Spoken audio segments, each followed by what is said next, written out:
Hi, this is Rick again for EDU Mobile. Uh, the media session things that we talked about in the discussion are fairly complicated. And I wanted to show you in the context of one of the sample apps of Android. And I'm also going to do this for the camera sample. This is a very large application, and it has many pieces. But I want to kind of allow you to, or I want to kind of look at the app in detail only where it touches the media controller and media session and the services that we talked about in the discussion. So first of all, how do you get the sample app? First of all, if you're not downloading the samples for each SDK, you really should. You can see that I already have those installed. This is the SDK manager, and there are many samples for Lollipop as there were for the other APIs that are API levels that we've had. So you really should download these samples and take a look at them for yourself. Usually these samples are in the context of full applications, and you get to see how Android thinks about these as well. So you would download these in the SDK manager. Now, how do you open them? Well, you would go to if you have the interface up, you would go to File, Import Project. In the main Android screen, if you don't have any code up, you would select Import Project. And then you will get a browser, and you can see that we have the samples in the SDKs. You have the samples, and then every sample API level for which you've downloaded samples. For this course, I've only got 18, 19, 20, and 21. And then here under Android 21, we've gone to Media and then looked at the Media Browser Service sample. And you can browse inside that, but this is the level that you want to select and then click OK. And this will import that project, update the APIs, and tell you if anything went wrong. But normally in Android Studio, you can import samples this way. So now we've got this project up and running, or up and displayed. Now I want to look in this case at the music service class. This is what we want to concentrate here in this video. The music service class, as we can see, it extends media browser service. This is a media browser, and implements on prepared listener, on completion listener, on error listener, and audio manager on audio focus change listener. This is what we want to do. So let's concentrate on the service itself and how things work. We can see that we have a private media session variable called msession and a private media player. The actual playback is going to be conducted using the media player.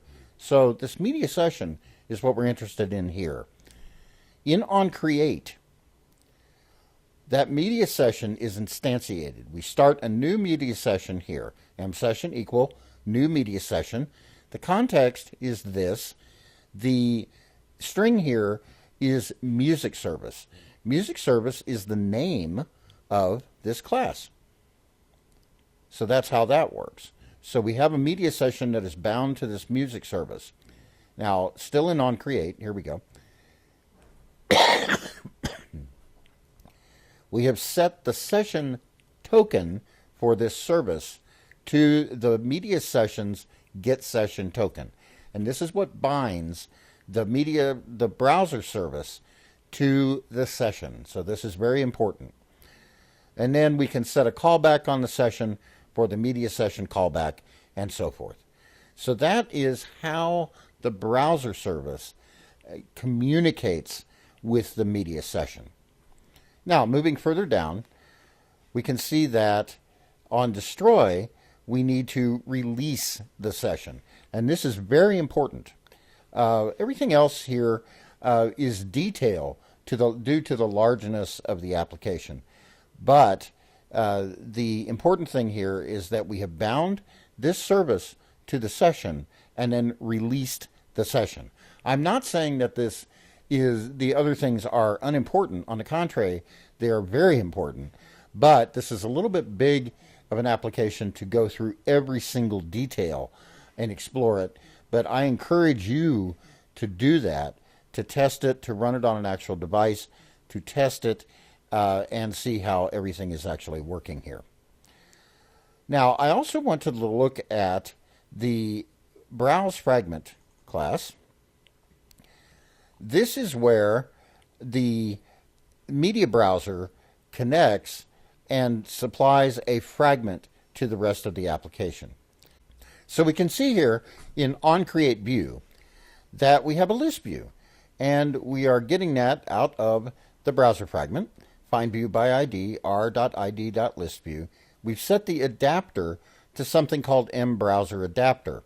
Now the adapter, if we look at that, that is a browse adapter, and we've filled that adapter for media browser, media item, item children, mBrowser adapter add, and then we're adding each item out of the collection that we get through the music service, binding to our metadata. If we look at our music provider object, which is the model, we can see that we have defined a bunch of private static strings for the metadata, and these are music, title, album, artist, genre, source, image, track number, total track count, and so forth. And if you need to define this for yourself, this is how you can actually do this. Now, I encourage you to go through this application and study it and see how all the pieces fit together. Run it, take a look then at the individual pieces of the app and see how they fit together. Like I said, it's a very detailed application. One of the last things I want to look at, or the last thing I want to mention here, is in the manifest. In order to use the media browser service, we are going to need an intent filter for a media browser service here. So that is Action Android name, android.media.browse.media browser service, and that the android.media browse API is where the media browser service is located. Thank you very much.